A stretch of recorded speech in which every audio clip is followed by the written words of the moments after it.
Halo, bisa kedengaran suara saya? Ya, dengar, Mbak. Kedengaran ya suara saya? Gimana teman-teman? Teman-teman yang nonton? Suaranya masih kecil. Cek, cek. Oh, ini cukup suaranya? Halo, cek, cek. 1, 2, 3. Masih kecil nggak? Suaranya kecil banget. Bentar ya.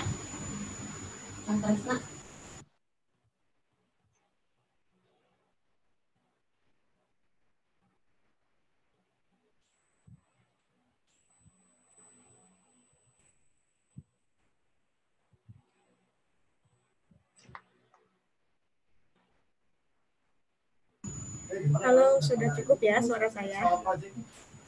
Udah saya gedein. Mungkin di suara laptop teman-teman aja kali ya, digedein. Oke, bisa kita mulai nih teman-teman? Oke deh. Bismillahirrahmanirrahim. Assalamualaikum warahmatullahi wabarakatuh. Selamat malam semuanya. Selamat malam ya buat semuanya teman-teman di sini. Perkenalkan, nama saya Ayunda. Saya dari tim sekolah digital. Kali ini kita bakalan webinar online mengenai cyber security, yaitu dari sekolah Hacker Chelsea. Gimana nih, teman-teman udah siap belum? Dari Idris Kautsar. Hai Mbak Ayunda, halo. Salam kenal ya. Masih kecil ya suaranya, tapi jelas kan suara saya? Saya itu SpongeBob ya di belakang. Iya. Ada backgroundnya ya SpongeBob. Sorry ya. Gimana nih, teman-teman? Masih semangat nggak? Halo? Semangat ya. Oke, ini pada semangat semua nih kelihatannya dari teman-teman yang ikut webinar malam ini. Oh, kata Andreas Valen sangat semangat Kak Ayunda. Oke, kalau misalnya sangat semangat, kayaknya kita harus absen dulu nih. Di sini teman-teman dari mana aja sih? Kalau boleh saya tahu? Apakah ada yang dari Jakarta, Bandung, Bekasi, oke, Jakarta, oke, Bandung, Makassar, Ciamis, tadi dari Tangerang, Depok, wih, mantep nih. Ada yang dari luar Jawa, dari Malaysia, serius ada yang dari Malaysia, Lumajang, Medan, Jogja, ada yang dari Cimahi nggak kira-kira? Cimahi, Bandung Barat, kebetulan itu rumah saya. Aduh, saya jadi curhat ya.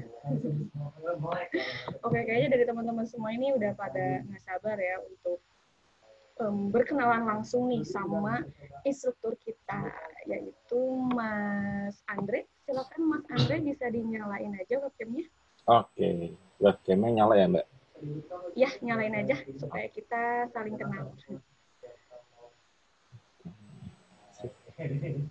Oke. Halo, Halo. salam kenal ya Mas Andre. Ya, selamat malam, Mbak. Gimana nih kabarnya? Baik nih, Mbak. Baik ya, sekarang kesibukannya apa aja nih Mas? Masih ngurusin pekerjaan sehari-hari, Mbak, di Dana. Oh, kalau boleh tahu gimana aja nih Mas kerjanya? Kerjaannya sih lancar sih, Mbak. Cuma ya ada aja sih, Mbak. Kasus-kasus. Iya pasti ya. Hah? Oke, Ya. dari ini udah siap belum untuk langsung masuk ke materi atau masih mau berbincang-bincang nih buat sama teman-teman semuanya yang ada di sini? Boleh sambil jalan aja kali ya, Mbak? Oh, boleh. Gimana nih? Langsung aja ya kita langsung share materi. Cepat juga biar nggak kemalaman. Oke. Ya. Nah di sini saya punya rules nih untuk berlangsungnya materi. Jadi buat teman-teman semua yang ingin, nanti kan akan ada sesi pertanyaan. Jadi teman-teman semua yang ingin nanya itu masuk ke chat Q&A.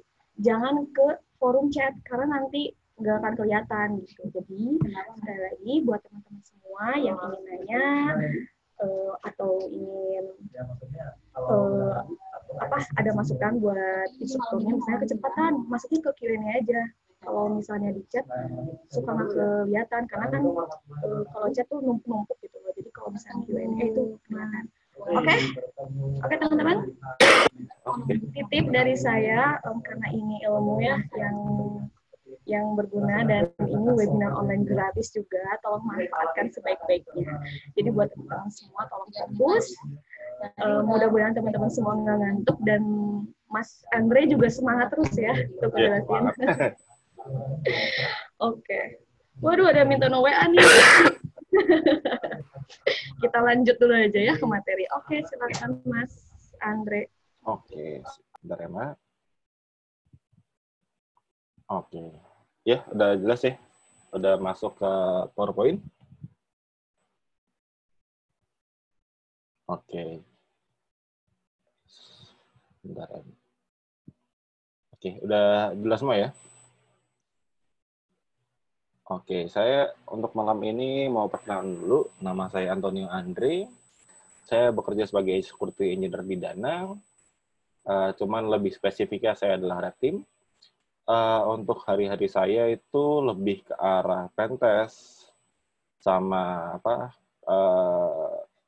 melakukan enhancement atau pengembangan dari mengembangkan sistem Dana untuk lebih baik lagi. Oke. Untuk malam ini saya akan membahas tentang prospek karir tentang information security atau biasa disebut security engineer atau cabang-cabangnya ada kayak blue team, red team, dan hal lainnya. Oke, saya ingin memberi penjelasan dulu terkait cyber security. Apa sih itu cyber security? Cyber security itu adalah suatu aktivitas pengamanan dan perlindungan suatu informasi atau resources atau di bahasa Indonesia adalah sumber daya demi mencegah terjadinya tindakan cybercrime atau cyber attack. Oke.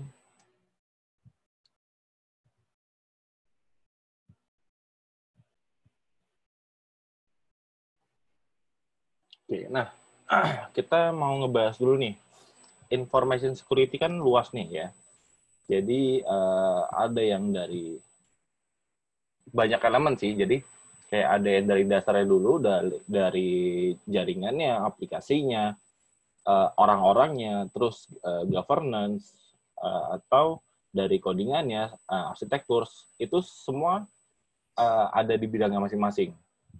Jadi untuk di slide kali ini, saya ingin membahas dulu nih. Ada 6 color wheel ya ibaratnya. Color wheel ini mencerminkan, menggambarkan suatu ekosistem di perusahaan yang sangat diperlukan. Oke, kita bahas dari yellow team dulu nih. Yellow team itu merupakan ibaratkan kayak programmer atau software arsitek atau sistem arsitek yang mengembangkan suatu sistem. Gitu. Kadang di kondisi sekarang ini, Yellow Team ini lebih ke arah orang yang paham terhadap aplikasi, cuman minim terhadap pengetahuan terhadap security-nya gitu. Jadi kadang masih timbang tuh antara pengetahuan codingnya sama pengetahuan terkait security. Makanya ada lagi Orange Team. Orange Team itu lebih ke arah mereka-mereka yang mengedukasi terkait bagaimana sih cara membuat aplikasi itu berjalan dengan baik, dengan aman, dan nyaman. Jadi, nyaman itu dari sisi penggunanya nantinya, aman dari segi sistemnya. Gitu. Jadi, saling sinergi antara aplikasi yang aman dan aplikasi yang nyaman. Gitu. Oke, terus kita ngebahas tentang Red Team. Red Team ini ada di posisi saya.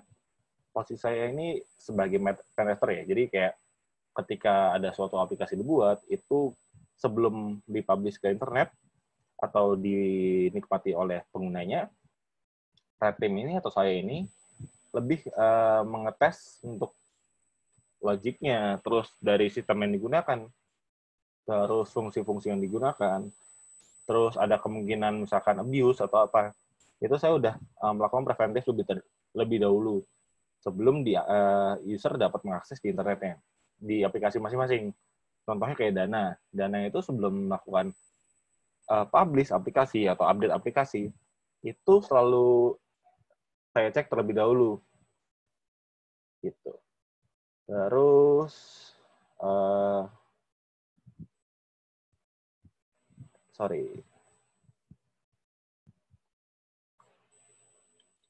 Terus untuk Purple Team. Purple Team ini sinergi antara Red Team sama Blue Team ya. Jadi, kita jangan bahas Purple Team dulu deh. Kita bahas Blue Team dulu ya. Nah, Blue Team ini lebih ke arah mengamankan dari segi network, aplikasi, dan hal-hal yang fungsinya adalah membuat perimeter khusus untuk mencegah terjadinya kemungkinan untuk diserang. Dalam artian, si Blue Team ini ibaratnya mereka nyiapin perimeternya itu setelah mereka buat perimeter yang udah mereka anggap cukup aman, si Red Team ini melakukan penyerangan terhadap sistem-sistem yang telah dibuat mereka. Jadi, misalkan Yellow Team udah buat aplikasinya, dia nge-deploy ke server. Setelah di-deploy di server, kemudian si Blue Team ini melakukan pencegahan untuk, servernya itu mesti di-hardening, harus ada WAF-nya, harus ada IPS-nya. Kalau untuk yang orang-orang awam nih, WAF ini lebih ke arah Web Application Firewall ya. Jadi, Web Application Firewall itu lebih ke arah firewall yang diterapkan di sistem aplikasi. Jadi kayak misalkan, ada SQL injection, ada cross-site scripting, atau hal-hal lainnya yang common di website server atau apa gitu. Nah, jadi si Blue Team ini udah nyiapin perimeter untuk mencegah terjadinya Red Team itu masuk.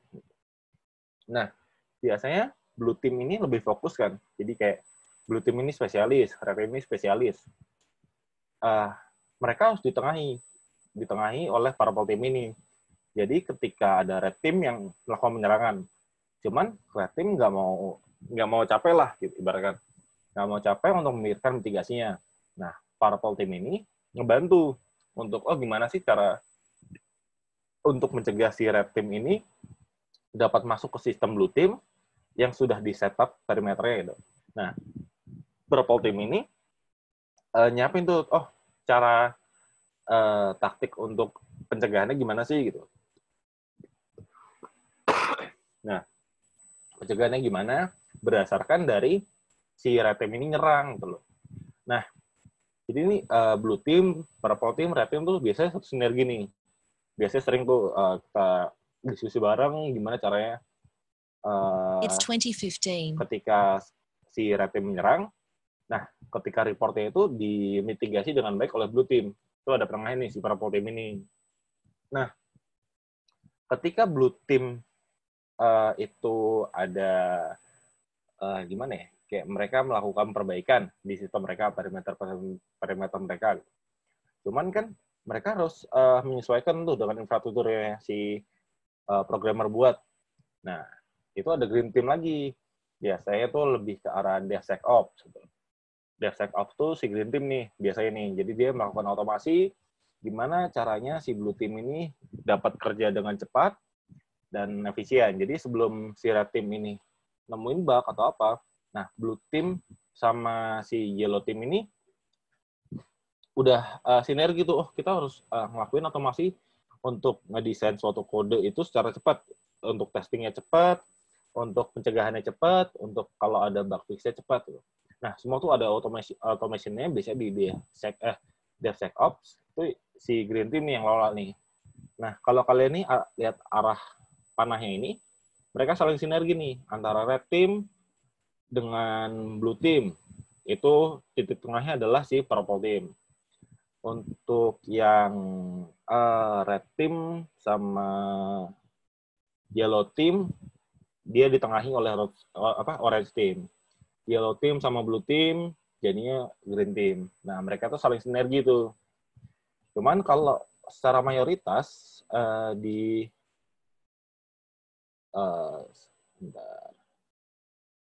secara mayoritas di Indonesia sendiri baru ya kalau bisa dipikir-pikir tuh ada red team, blue team, sama green team aja nih. Untuk yellow team itu masih terpisah di sisi programmer. Untuk orange team ini masih kecil demand-nya.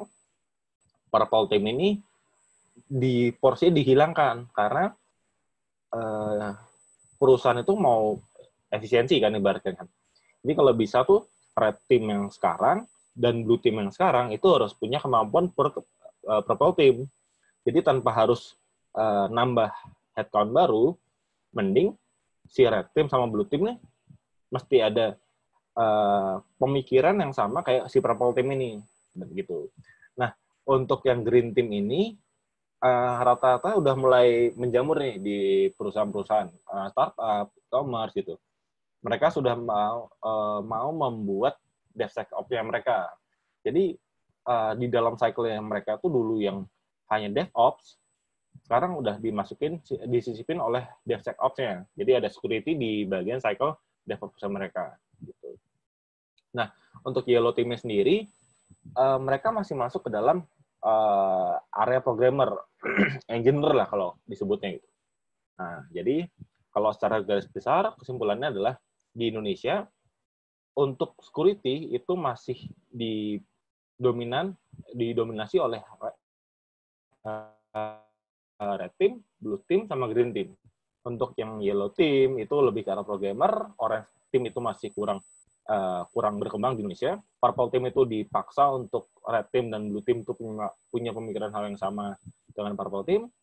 Nah, green team, blue team, sama red team yang masih dominan. Nah, apa sih? Dari tadi kan saya ngomong red, blue, purple gitu. Nah, menurut artikel dari HackerNoon ini, dia ngejelasin kalau red team itu lebih ke arah offensive security gitu. Ada ethical hacking-nya, eksploitasi keamanan, pentest, black box testing, social engineering, atau kalian bisa tahu tentang SoCeng gitu. Nah, itu yang dilakukan oleh red team. Nah, sedangkan blue team, mereka lebih ke arah defensive security gitu. Kayak proteksi infrastrukturnya, pencegahan ada damage, terus incident response. Kalau kalian tahu tuh ada DFIR, Digital Forensic Incident Response. Nah, mereka tuh blue team nih. Jadi sekarang nih, kalau yang ini kan ada incident response sama digital forensic gitu kan. Jadi digabung tuh di FIR. Nah, terus ada threat hunting juga. Terus ya macam-macam lah. Untuk blue team ini sekarang lagi pengembangannya banyak sekali gitu. Nah, kalau purple team ini kan yang ya ibaratkan di kesampingan dulu nih karena di Indonesia sendiri purple team itu masih dituntut oleh red team sama blue team untuk memiliki pemikiran yang dimiliki oleh purple team. Jadi ini sebenarnya red team, blue team itu hanya kayak ya identifikasi aja sih. Jadi nggak melulu lah gitu. Cuman biasanya kalau kalian kenal ya red team sama blue team. Gitu. Kalau digabung ya purple gitu. Itu standarnya lah, nice to have. Terus kita bahas detail ya. Nah, apa sih itu red team? Red team tuh punya kewajiban satu hal nih. Goalnya kita tuh adalah melakukan gaining access terhadap suatu sistem. Jadi tuh kalau misalkan saya nih, saya tuh punya kewajiban untuk melakukan identifikasi suatu celah keamanan serta melakukan eksploitasi pada kerentanan. Itu goal saya tuh cuma satu, KPI saya tuh cuma satu. Saya menemukan suatu celah dan saya bisa gaining access terhadap sistem tersebut. Ibaratkan kayak adminnya atau super user atau API key segala macam. Saya pengen dapetin itu semua. Intinya cuma itu. KPI saya cuma itu. Nah, untuk saya mendapatkan suatu akses ke sistem tersebut, berarti saya harus melakukan pen testing. Terus saya harus melakukan eksplorasi sistem yang ada di jaringan, di laptop kantor, segala macam, semua saya lakukan eksploitasi. Terus dari saya sendiri melakukan social engineering. Terus social engineering ini lebih ke arah saya melakukan phishing. Jadi saya mengetes juga behavior user. Apakah user itu sudah dapat aman atau enggak? Karena kan rata-rata kalau sistem tuh udah nyaris aman lah. Malah bolongnya sistem tuh ada di orang itu sendiri gitu. Jadi kita dari Dana sendiri, timnya sendiri melakukan social engineering, pen testing, sama eksploitasi sistem dengan cara black box testing tadi. Gitu. Kalau mau ada pertanyaan, boleh dimasukin QA dulu. Boleh. Ya. Barangkali dari teman-teman semua ada yang mau bertanya. Sekali lagi saya ingatkan, kalau mau bertanya di kolom Q&A. Oke? Ya, ini ada dari Billy Tenu ya. Oke, boleh Mas. Billy Tenu, kondisi cyber security di Indonesia. Kalau dibandingkan 3 tahun atau 4 tahun ke belakang, kebutuhan cyber security itu meningkat, sangat meningkat. Jadi kalau misalkan dulu tuh menjamur tuh programmer, butuh banyak programmer segala macam.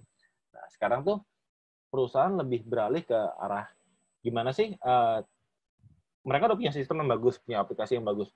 Cuman mereka tuh sebenarnya tuh ada ibaratnya mereka tuh udah ke-hack. Cuman jadi itu ada dua hal nih perusahaan nih. Mereka sudah tahu ke-hack, mereka belum tahu ke-hack, atau mereka nggak mau tahu itu ke-hack. Jadi secara nggak langsung untuk kondisi cyber security itu ya meningkat terus untuk beberapa tahun ke depan. Terus kalau eksploitasi sistem itu bagaimana contohnya gitu.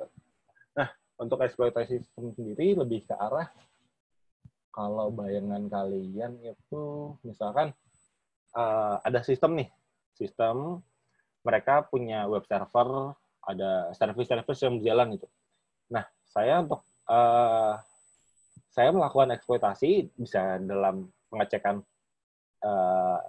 SQL injection, terus ada miskonfigurasi pada sistemnya, atau saya ngecek dari logiknya, ada saya periksa source code-nya.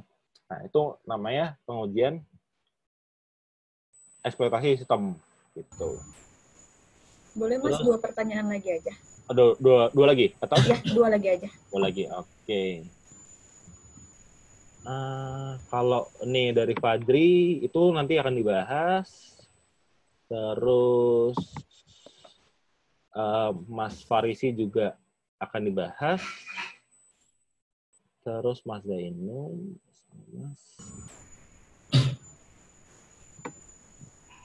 Oke, ini kayaknya Mas Idris nih cocoknya. Nah, Mas Idris ini bisa dibilang sistem admin atau sysadmin itu lebih ke arah dasarnya, Mas. Jadi dulu tuh saya juga background-nya adalah sistem admin. Saya ngebuat sistem bagaimana si suatu sistem itu dibuat dengan baik tanpa ada downtime, tanpa ada kemungkinan eksploitasi. Saya setup log, saya segala macam. Nah, itu ibaratkan sistem admin tuh bisa digambarkan sebagai blue team lah. Cuman kalau sistem admin kan lebih ke arah, oh aplikasi berjalan dengan baik tanpa ada downtime, nggak ada error segala macam. Nah, itu. Cuman ditambah lagi kemampuan untuk mengamankan gitu. Oh, dari log-log yang sudah dibangun itu apakah ada manfaatnya atau enggak? Itu lebih ke arah sistem admin yang merangkap jadi blue team lah. Oke, satu lagi.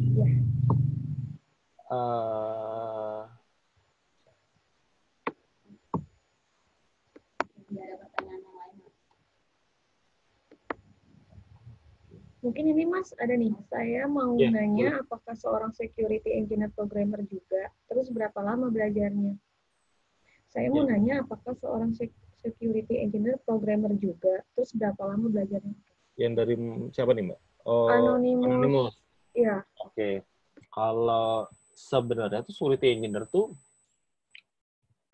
programmer tuh ibaratkan kayak 50% lah, nggak sampai 70%.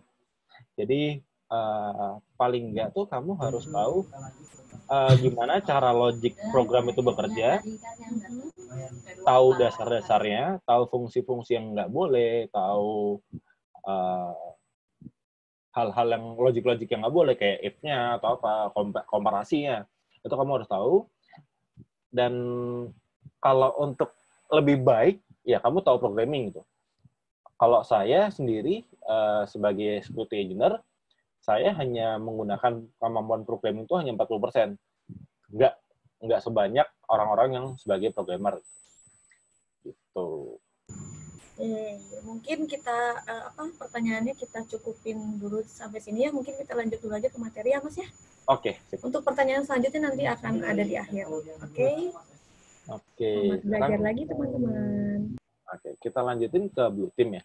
Blue team tadi seperti ada yang Masnya tadi bilang, Mas siapa tuh? Nah itu sebenarnya tuh blue team tuh kalau kalian mempunyai dasar sebagai sistem admin, itu bagus banget nih.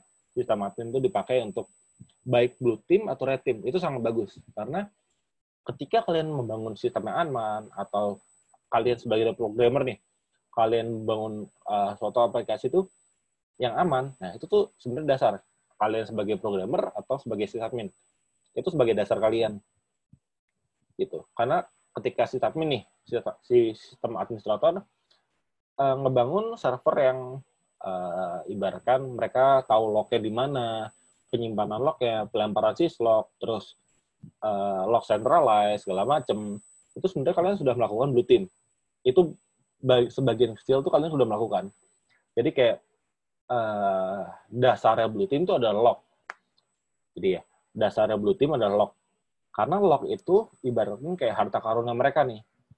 Untuk melakukan pengembangan, entah korelasi untuk dilempar ke SIEM atau Security Information Event Management. SIEM itu diolah tuh. Jadi semua log yang masuk dari aplikasi, server, segala macam itu diolah sama si SIEM itu. SIEM ini macam-macam nih, bisa untuk dilempar untuk diperiksa sama si MSSP, vendor atau apa, atau mereka manage sendiri log-log itu. Jadi mereka kalau ada serangan nih, ada DDoS atau apa, mereka tuh bakal follow up nih ke sistem on-prem masing-masing itu. Intinya tuh ada defensif, jadi pengamanan dari infrastruktur, ekosistem, dan parameter-parameter lainnya yang berkaitan dengan si aplikasi tersebut.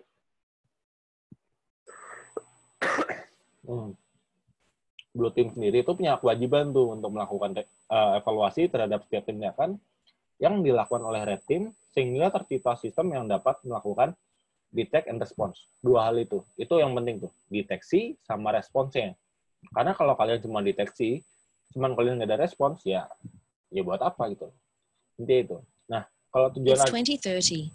tujuan akhirnya dari Blue Team itu adalah mereka menciptakan lingkungan yang dapat melakukan deteksi serta respons terhadap suatu serangan secara cepat dan efisien. Jadi, intinya tuh ada detect response sama cepat dan efisien. Kalau mereka deteksi cepat, tapi responsnya nggak cepat, berarti mereka cepat, cuman nggak efisien. Karena mereka deteksi itu nggak dilakukan secara cepat. Secara nggak efisien, karena mereka tuh nggak bisa meresponsnya. Untuk day-to-day sendiri, kalau saya tanya sama tim saya, untuk Blue Team sendiri, day-to-day lebih ke arah menyiapkan perimeter pengamanan sistem, terus melakukan monitoring sistem, ngecek-ngecek log, segala macam, terus ngurusin antivirus, ngurusin kemungkinan attack, brute force, segala macam, itu dicek semua tuh. Nah, terus mencari kemungkinan threat atau ancaman dari suatu sistem. Biasanya itu dia incident response, kalau enggak threat hunters. Mereka cari-cari terus apa tuh kayak IP-IP yang dianggap malisius atau apa. Jadi mereka ngecek dari situ. Nah, kita bahas ke tim yang terakhir, itu Purple Team. Purple Team itu punya kewajiban untuk melakukan evaluasi terhadap setiap tindakan yang dilakukan oleh Red Team dan menyiapkan strategi pengamanan untuk dikoordinasikan dengan Blue Team. Purple Team sendiri itu punya satu tujuan akhir, yaitu menciptakan lingkungan yang bersinergi antara Red Team dan Blue Team. Jadi kalau nggak ada sinergi antara Red Team dan Blue Team, ibaratnya KPI-nya Purple Team itu ya anjlok gitu. Nah, untuk day-to-day sendiri, mereka lebih ke arah research and development, karena untuk memberi inputan untuk Red Team-nya atau Blue Team-nya gitu. Jadi, misalkan kayak Blue Team, kayak perlu patch baru nih, untuk mencegah hal ABC gitu. Nah, Purple Team tuh harus ngasih tahu lebih dulu, sebelum si Red Team ini menyerang. Gitu. Terus, kalau ada temuan dari Red Team, si Purple Team itu sebagai penengah, dan sebagai koordinator antara Red Team dan Blue Team. Oke, nah kalau karir di information security sendiri itu ada, kalau saya lihat ada 4 nih yang jadi concern utama. Itu masih kurangnya sumber daya manusia yang profesional di Indonesia, terus kurangnya sarana berkembang, sama industri masih fokus ke perkembangan produk, dan minimnya edukasi terkait information security. Jadi, untuk yang satu ini, kurangnya SDM ini lebih ke arah mereka nggak tahu nih belajar dari mana SDM itu kan. Jadi, tenaga profesional sendiri lebih ke arah mereka ya cuma lihat ibaratnya write up, belajar CTF, segala macam. Cuman mereka nggak ada teman untuk sharing nih. Oh, saya pernah nemuin sesuatu nih. Sedangkan kalau misalkan dari programmer gitu, mereka buat aplikasi, mereka bisa sharing ke teman-temannya, itu lingkungannya jelas. Sedangkan untuk lingkungannya security sendiri masih tergolong kecil gitu. Ibaratkan ya itu aja lah. Gitu. Kayak misalkan kita belajar di forum sama-sama, terus kerja lah ketemunya dia lagi. Nah, jadi kayak masih lingkaran itu aja untuk yang SDM profesional. Terus masih kurangnya sarana berkembang. Kalau kalian tahu mungkin zaman dulu tuh ada forum-forum, bahkan underground lah. Dulu tuh forum-forum itu digunakan untuk sharing tuh. Sharing. Cuman seiring berkembangnya zaman, forum-forum itu lebih ke arah show off lah. Mereka hanya untuk orang-orang baru itu hanya untuk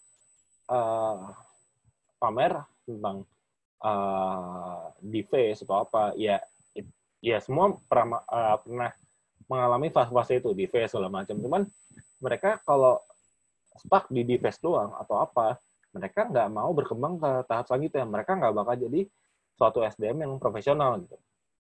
Itu bakal menghambat perkembangan SDM ini. Jadi bakal mandek terus lah untuk SDM profesional, karena orang-orang yang ibaratnya cuman nggak mau berkembang gitu. Mau tahu tentang security, cuman nggak mau berkembang. Terus dari segi industrinya sendiri, kayak mereka masih fokus ke perkembangan produk. Kalau kalian lihat mungkin perhatiin di industri, di kayak misalkan ya industri berkembang lah, mereka rata-rata lebih suka ngelempar ke vendor atau apapun untuk mengerjakan pekerjaan mereka. Jadi kayak untuk security itu ya nggak perlulah kita bayar tiap bulan. Karena buat apa kalau kita bisa bayar vendor yang kayak cuman setahun paling butuh dua kali panggilan gitu, untuk melakukan pentas segala macam. Memang kalau dihitung-hitung loh, pentas kita misalnya panggil vendor pentas nih, itu biayanya cukup gede dibandingkan ya nggak gede sih, ya lumayan sih gede. Cuman ibaratkan satu vendor nih untuk pentas 3 modul aja, mereka bisa sampai 50 juta, 100 juta, atau bahkan lebih, tergantung dari skop mereka. Kalau red team, itu pasti mahal, karena ibarat mereka ketika dia sudah ada skop, terus dia untuk tujuan akhirnya adalah gaining system, itu lumayan tuh. Jadi, mereka udah nemuin berapa resiko, mereka bisa nemuin beberapa kerentanan, mereka lakukan eksploitasi, nah itu dibayar mahal gitu loh. Ya, ibaratkan setahun 2 kali gitu. Itu pun skopnya masih kecil banget. Gitu. Jatuhnya lebih mahal ketimbang suatu perusahaan jika punya orang-orang security. Ibaratkan 2-3 itu udah cukup lah. Gitu. Nah, dari segi industri sendiri juga membatasi itu. Mereka kalau dibandingin nih, kalau di Dana ini ya, tim security ya cuman ya bisa dihitung jari lah dibandingkan dengan tim programmer yang mereka tuh lebih banyak lah, bisa kalau dihitung bis ya mereka bisa 3 bis 4 bis sendiri lah, karena ya cukup banyak, ada bisa ratusan mungkin untuk programmer sendiri. Cuman dari segi security sendiri cuman beberapa doang, hitungan jari lah. Terus minimnya edukasi terkait informasi security gitu. Yang tadi saya bilang, untuk forum-forum sendiri sekarang mereka fokus ke arah hal-hal yang cara konfigurasi Linux atau apa, sedangkan cara konfigurasi Linux dasar lah. Kalian bisa baca di internet segala macam. Nah, mereka hanya fokus ke situ terus. Terus untuk apa? Untuk enhancement-nya kayak gimana sih cara eksploitasi yang benar gitu. Untuk gurunya sendiri, gurunya itu sudah fokus ke arah konsultan. Mereka udah bekerja. Jadi kalau untuk sharing sendiri, mereka nggak punya waktu. Kadang mereka tuh lebih suka ya ngumpul-ngumpul lah, ngopi-ngopi atau apa di meet up atau di forum diskusi. Mereka lebih suka gitu. Jadi ya mereka nggak punya waktu intens untuk mengembangkan edukasi terkait informasi security. Jadi ibaratkan kalian harus mandiri juga. Atau tidak, segala macam. Nah, gitu. Oke. Nah, kalau ini artikel 2019 kalau nggak salah. Nih. 2018, sorry. Untuk marketnya sendiri dari luar negeri nih ya. Saya ambil acuan. Itu kebutuhannya dari 2015 ke 2017 ke 2018 itu meningkatnya lumayan tuh. Dari 75 ke 122 itu hampir 2 kali lipatnya. 120 ke 170 hampir setengahnya mungkin ya. Ya, 6. Ya, hampir setengahnya lah. Nah, itu akan terus berkembang sampai tahun 2020 tuh. Dari angka 170 billion itu bakal berkembang terus. Cuman dari security professional sendiri itu bilang kalau mereka tuh masih kekurangan skill yang profesional di organisasi mereka masing-masing. Jadi kayak kebutuhan cyber security itu masih akan terus meningkat ke depannya, baik di luar negeri maupun di Indonesia. Gitu. Jadi ibaratnya kalau kalian misalkan belum tahu, gue harus mulai dari mana sih gitu. Ya, mas-masnya ini bisa coba belajar di internet, atau kalau misalkan mau singkatnya ya kalian daftar di sekolah hacker ini. Gitu. Kalian bisa join sini, kalian berkembang, diajarin oleh tim-tim yang udah dipilih sama tim sekolah digital ini, kalian bisa belajar bareng nih dari kita nih. Gitu. Nah, terus karirnya gimana sih di Indonesia? Gitu? Mayoritas kayak di Dana, Gojek, BCA, Bank Mandiri, Blibli, Grab, dan beberapa perusahaan lainnya di Indonesia sudah punya tim security. Gitu. Baik Red Team maupun Blue Team. Ini 6 perusahaan ini tuh udah ada semua. Perusahaan-perusahaan lainnya kayak Tiket, Traveloka, itu juga udah ada semua. Dan mereka terus berkembang. Kalau kalian lihat di Jobstreet atau apapun, atau dari website resminya masing-masing, itu mereka terus buka. Cuman kalau saat ini Dana lagi tutup nih, kalau mungkin kalian mau join, gitu. Ya kalian bisa lihat perusahaan lainnya kayak Gojek. Kemarin saya lihat ada security engineer, BCA itu ada tim SIT-nya, Mandiri juga ada blue team-nya, Blibli juga ada red team, blue team, GRC, segala macam. Itu ada semua nih. Jadi kalau kalian mau bergabung, kalian potensi bisa ke startup, bisa juga ke corporate. Nah, untuk rentang pendapatan sendiri, untuk information security, pada penasaran kan? Kayak misalkan, berapa sih kalau gue kerja di suatu information security, baik red team, blue team, level junior, level manager, itu berapa sih? Nah, ini, rentangnya itu adalah 7 juta sampai 30 juta per bulan. Kalau level manager atau senior di Dana tuh di atas ini. Itu karena mereka ibaratnya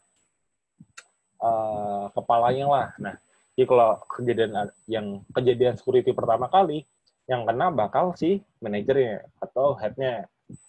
Kalau sampai ada kejadian, si head ini bakal jadi kena semprot duluan, baru ke bawah-bawahnya.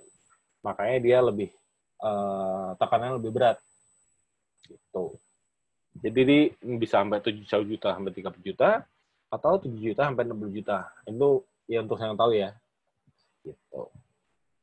Nah, untuk GP sendiri masih 3,5 juta posisi cybersecurity belum bisa terpenuhi pada 2021. Karena ya itu lagi, kayak semakin berkembangnya produk, semakin berkembangnya juga orang-orang yang melakukan teknik penyerangan segala macam. Nah, itu lama-lama industri kayak makin sadar, oh ternyata mereka butuh juga security gitu. Setelah produk mereka stuck untuk dikembangkan, ya untuk menjalankan bisnis sehari-hari, bisnis as usual, ya mereka harus punya tenaga-tenaga profesional di cybersecurity itu. Jadi kira-kira ini saya patokannya dari luar negeri sih ya. Cuma kalau dari Indonesia bisa lah untuk 1 juta posisi atau 2 juta itu masih possible sih.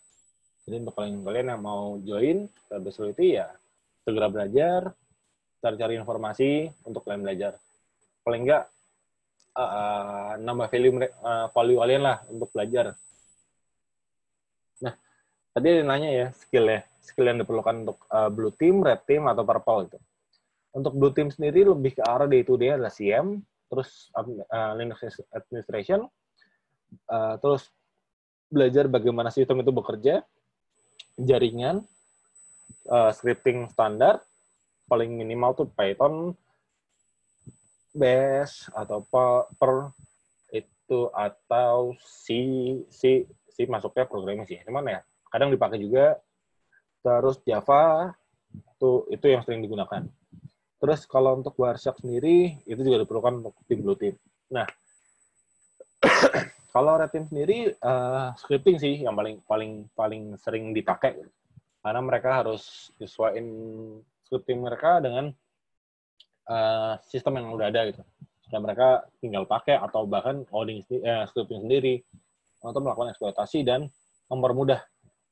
Untuk assembly sendiri itu diperlukan kalau mayoritas perusahaan yang kalian akan tempatin nantinya itu lebih ke arah bahasa binary atau bahasa aplikasi VB segala macam itu kalian butuh banget nih.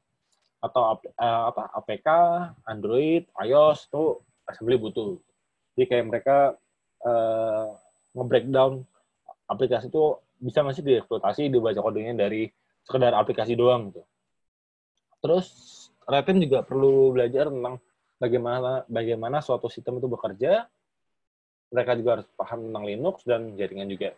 Nah, Purple ini ya butuh dua-duanya, baik Blue It's Team 2045. atau Red Team skillnya.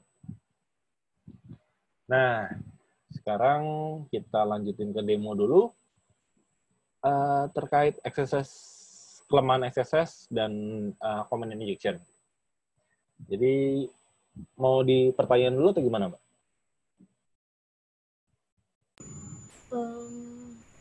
Boleh pertanyaan dulu aja, Mas. Oke, mau yang mana nih, Mbak? Bentar. Nih, dari Mas Farisikun. Cukup bagus nih pertanyaannya. Apakah kita mesti mahir bahasa program banget?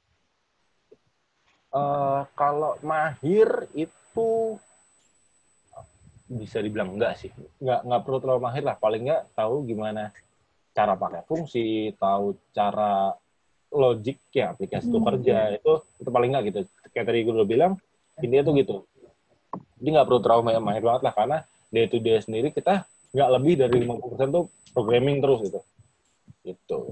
Ya, yang penting pemahamannya ya, Mas ya. Pemahamannya, betul. Oke. Ini dari Ridwan. Dalam implementasi cyber security, apa yang perlu diperhatikan? Mas Ridwan yang mana? Ridwan.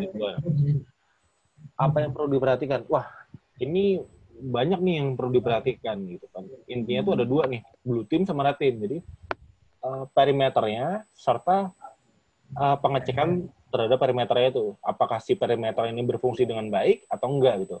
Jadi ibaratnya Blue Team nyiapin perimeter, si Red Team bakal ngetes perimeternya. Intinya itu. Jadi dua hal itu yang mesti saling tes nih, antara nyiapin perimeter sama ngetes perimeter. Gitu. Oke, terjawab ya. Ini ada dari Mas Anto. Untuk menjadi security system, apakah harus punya basic jaringan komputer? Basic jaringan komputer itu perlu banget. Karena ibaratkan ya dari dulu sampai sekarang ya sistem atau server itu ngobrolnya ya IP gitu. Standarnya ya IP. Jadi selama IP itu selama ngobrolnya itu tetap IP dan protokolnya itu CPDP, ya kalian butuh banget untuk networking itu. Gitu. Oke. Ini ada dari Mas Rohman, cukup menarik nih. Belajar mulai dari mana, Kak? Bagaimana para autodidact learner berawal? Kok mencari referensi di internet cukup susah? Atau mereka pay to learn? Mas Rohman ya? Rohman atau? Dari Rohman. Oh, ini ada dua nih. Ada Abdul Rohman sama Rohman nih. Kalau Abdul, Rohman. Rohman belajarnya mulai dari mana ya?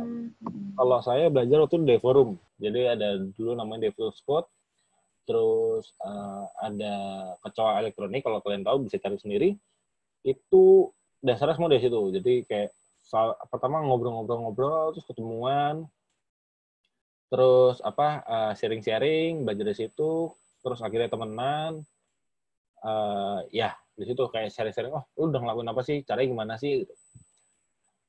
Terus rata-rata ya autodidact learner ini mereka biasanya ibaratkan buangan dari elektronika. Mereka tahu sistem bekerja, bahasa assembly itu rata-rata elektronika tuh.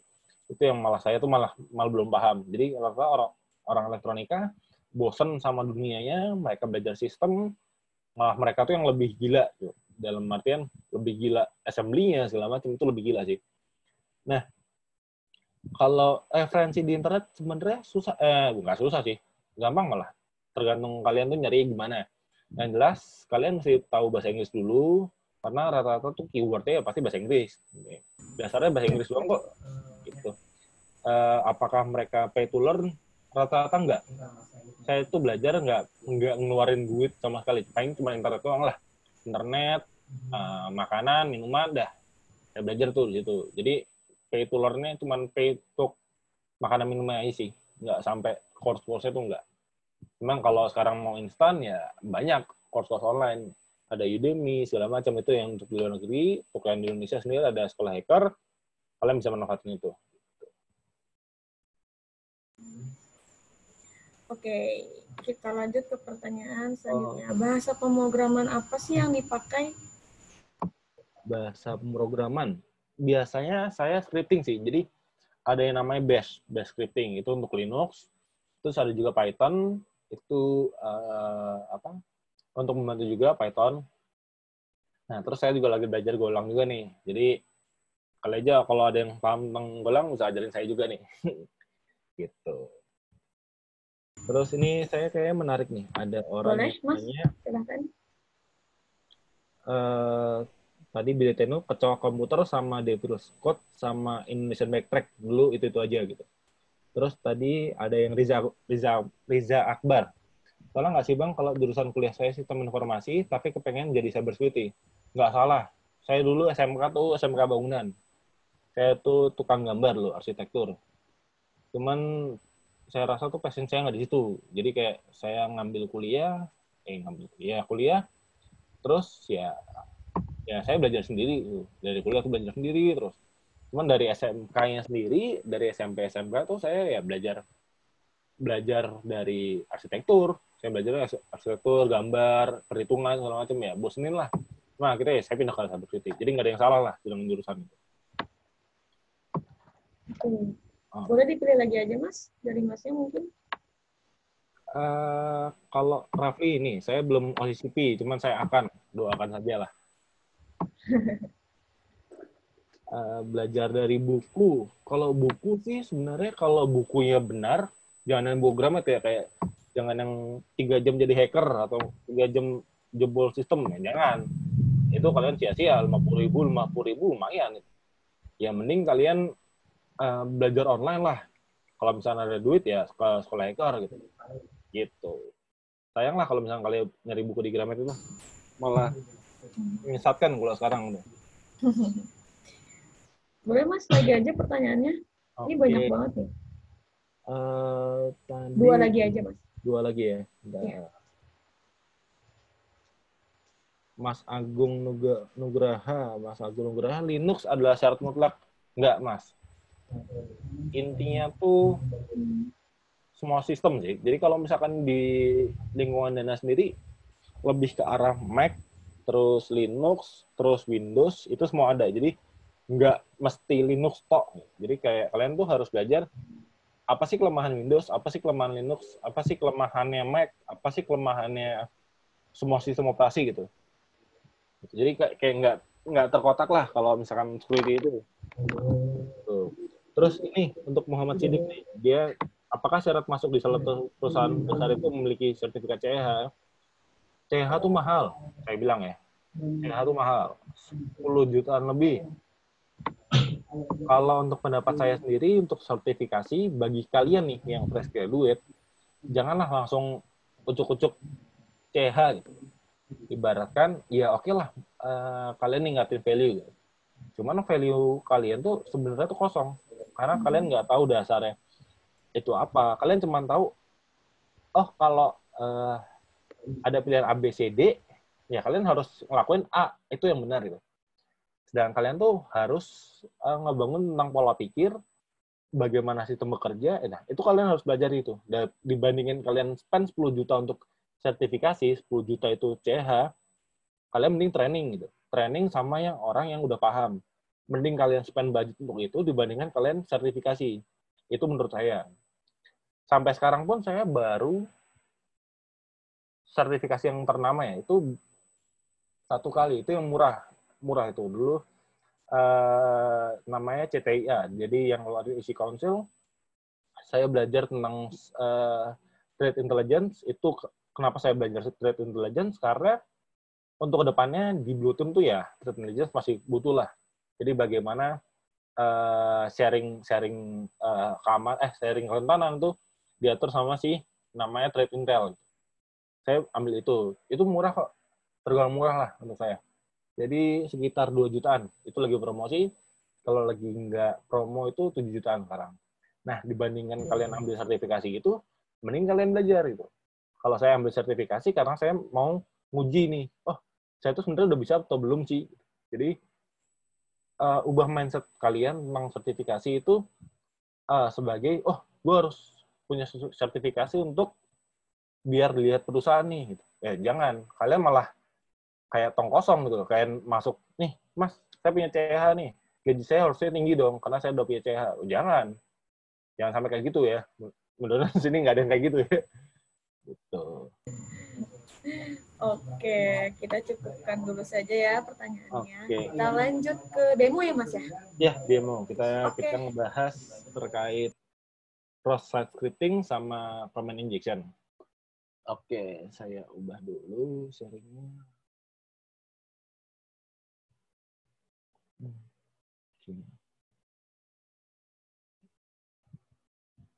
Nah, di sini kalian udah melihatnya apa nih? Portfigure.net ya. Portfigure.net ini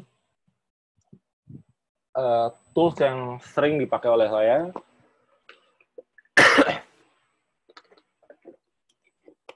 Jadi Portfigure ini produk yang dihasilkan adalah Burp Suite. Burp Suite itu tampilannya kayak gini. Bentar, saya share dulu. Burp Suite itu tampilannya kayak gini. Nah, Burp Suite nih.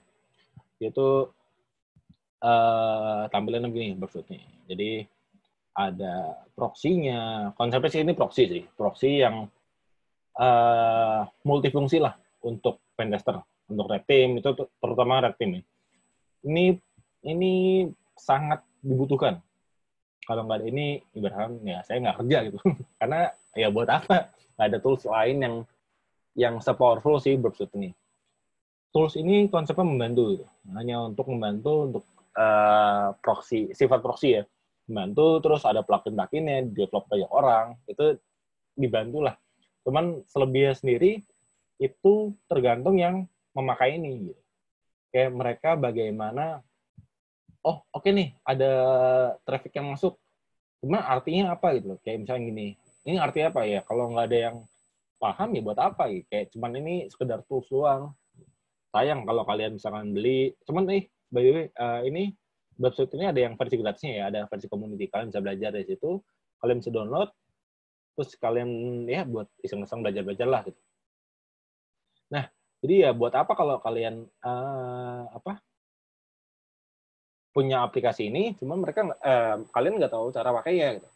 Jadi kalian harus tahu dasarnya dulu, baru ngulik-ngulik Burp ini gitu. Oke, sekarang kita lanjutin kita bahas dasarnya dulu nih. Kita vulnerability yang paling standar nih si Burp Suite, si SSS. Oh iya, kalau kalian tahu terkait apa? Bentar.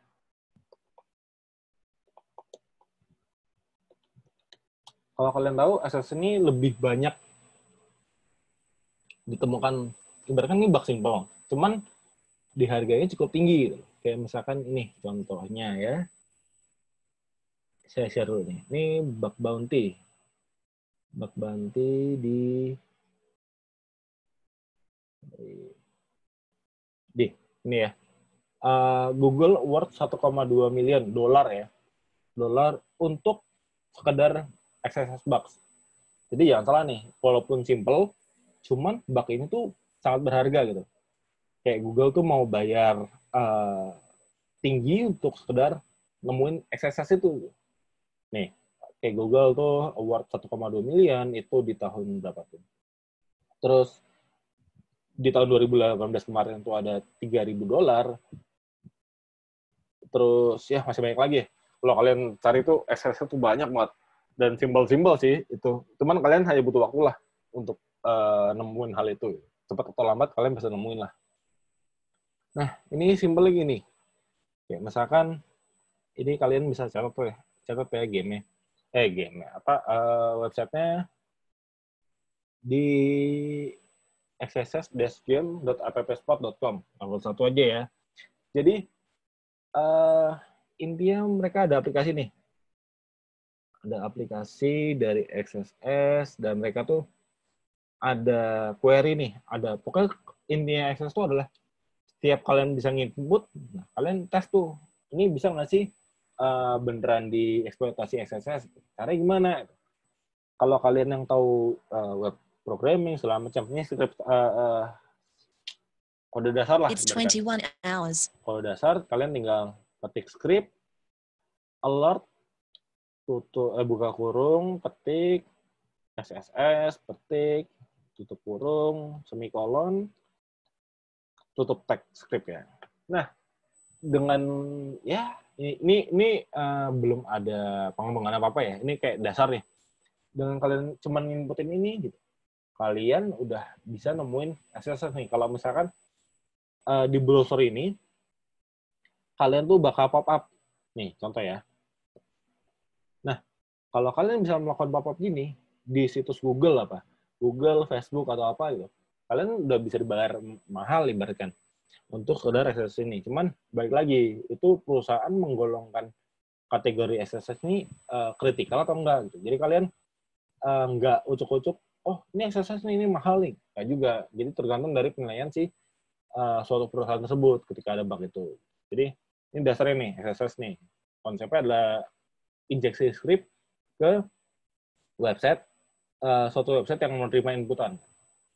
SSS-nya ada dua nih, reflected sama store. Reflected tuh ya ini nih, kayak gini nih. Mereka hanya muncul berdasarkan URL tertentu. Kalau yang store itu ketika kalian input script alert ini, mereka bakal kesimpan di database. Itu yang namanya store. Nah, kalau gini cuman reflected. Jadi kayak cuman pop up doang. Itu. Jadi kalau kalian bisa nemuin yang store, jadi setiap buka page ini bakal ngeload script kalian, itu kalian jago banget berarti. Kalian bisa nemuin hal itu. Nah, ini singkatnya tentang SSS. Terus kita ngebahas command injection dulu. Kalau kalian tahu nih, command itu kan di Windows, Linux, Mac, atau apapun itu. Kalian kalau di Windows nih, bukanya Windows CMD. Kalian ngetikin nih, apa gitu kan, dir atau CMD, UMA atau apa. Intinya tuh situ tuh. Kalau kalian di aplikasi nih, ada website, kalian bisa input perintah-perintah dari sistem, misalkan change password atau enggak delete, buat folder, delete file segala macam. Kalau kalian bisa melakukan itu, kalian namanya berarti sudah melakukan eksploitasi sama sistem tersebut. Kalian udah tergolong user yang powerful lah, karena kalian bisa melakukan perintah sistem. Nah, untuk detailnya kalian bisa baca di sini nih, portwigger.net/websecurity/os-command injection. Kalian bisa belajar dari sini, atau kalian mau belajar lainnya nih, ada topik-topik lainnya. Kalian bisa belajar di sini nih, SQL injection, segala macam di sini. Nah, untuk lab-nya sendiri, ini saya udah ngerjain duluan sebelumnya. Nah, ini enaknya Portwigger ini, kalian tuh dikasih lab-nya gratis. Nah, ini contohnya ya. Kita coba akses lab-nya. Sebelumnya, Firefox ini udah koneksi sama proxy. Jadi, apapun yang lewat di sini, bakal muncul di website-nya. Website-nya gini. Set. Nah, nih. Jadi, URL tadi, yang di-request tadi, bakal muncul semua di sini nih. portwigger.net. Ini HTTPS ya. Jadi, laptop saya tuh udah di-install sertifikatnya si website itu. Jadi kalian bisa langsung lihat nih, traffic ya HTTPS tuh kelihatan nih. Dia ngirimnya apa, responsnya apa, itu kalian semua bisa lihat. Kayak telanjang, kayak pakai HTTP gitu doang. Nah, sekarang kita balik lagi ke Firefox ya. Oke, coba sini. Kita coba gedein dulu. Oke. Sip. Nah, oke. Ini kan dari browser ya. Nah, ini dari Firefox. Firefox-nya coba kita kecilin. Oke. Nah, goalnya itu adalah kita melakukan OS command injection nih. Langkah simpel lah, kita bisa LS segala macam. Itu kita lihat di sini. Kita perhatiin ya gimana caranya itu aplikasi bekerja. Nah, kita lihat nih, ada aplikasi view details ya. Mereka bakal manggil fungsi get nih ke produk /product ID 1. Terus mereka bakal ngecek ngeload JavaScript, stock check payload.js, sama stock check.js nih. Mereka bakal ngecek ini nih. Oh, ternyata tuh mereka bakal ngeload fungsi ini nih di aplikasi mereka gitu kan. Ternyata dari fungsi-fungsi JavaScript yang mereka ini, mereka tuh ternyata melakukan load perintah komen dari server gitu. Contoh ini ya, yang misalkan ini ada suatu produk, deskripsinya itu. Nah, kita lihat nih, ada London, Paris, Milan. Nah, gimana sih cara cek stoknya? Kita lihat, mereka melakukan post dengan produk ID 1, store ID yang nomor 2, responsnya itu adalah 22, sekian. Nah, ini kan perlu dicek nih, apakah fungsi-fungsi yang mereka tuh ada nih. Bentar, saya cek dulu. Nah, ini ada nih kemungkinan untuk comment injection-nya. Nah, mereka bakal ngeload dua-dua gini nih. Oh, kita cek nih. Kita lempar fungsinya check stock ini ke repeater. Namanya repeater. Kita bakal mengulang ini. Cet. Oh, dia bakal outputnya dua-dua ya. Sama kayak di browser Firefox ini. Dua-dua nih. Nah, kita lihat nih. Kita possible nggak sih ngelakuin perintah command injection? Kita cek ls. Oh, ternyata bisa nih. ls tuh kalau di Linux tuh bisa dia fungsi untuk list file. Ternyata mereka si aplikasi ini bisa ngelakuin perintah command injection dengan cara pengecekan di JavaScript check stock tadi. Nah, sekarang kita lihat get stock report .sh. Bisa nggak nih lihat nih? Apa sih? Oh, ternyata mereka tuh manggilin nih cek stok ini, stock report .sh ini. Oh, dia bakal ngelakuin perintah-perintah ini. Nah, kita ngecek nih, oh, si web server ini, si aplikasi ini tuh berjalan di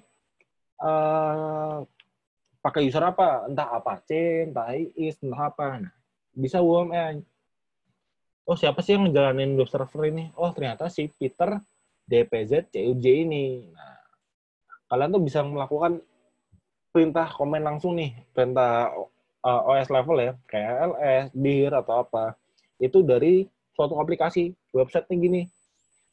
Nah, jadi, intinya sih gitu. Jadi, ada kelemahan XSS, command injection, itu kalian harus tahu bagaimana proses suatu aplikasi itu bekerja.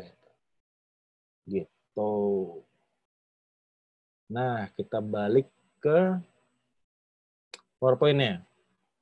Jadi, kalian